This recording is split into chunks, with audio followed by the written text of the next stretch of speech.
આથી થરાદ વિસ્તારની વાવ વિસ્તારની સુઈગામ, માવસરી, ધાનેરા, માથાવાડા વગેરે વિસ્તારની જનતાને જાણ કરવામાં આવે છે કે હું ડીવાયએસપી SM બારોતરિયા થરાદ આપને વિનંતી કરું છું કે તમે જ્યારે રાત્રિના સમયે રોડની કાંઠે તમે વાડીએ સૂતા હોવ ત્યારે અને ઘરની બહાર સૂતા હોય ત્યારે સાવચેત રહેવું, કારણ કે અત્યારે એવી ચોર ટોળકી એક્ટિવ થઈ ગઈ છે.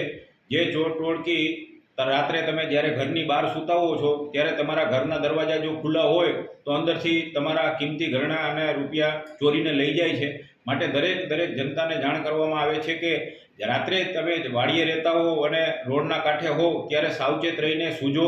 બહાર સૂવું ત્યારે તમારા ઘરના દરવાજા ખુલ્લા ના રહી જાય અને તાળા મારવા વિનંતી છે, જેથી કરીને તમારો કિંમતી સરસામાન સહી સલામત રહે.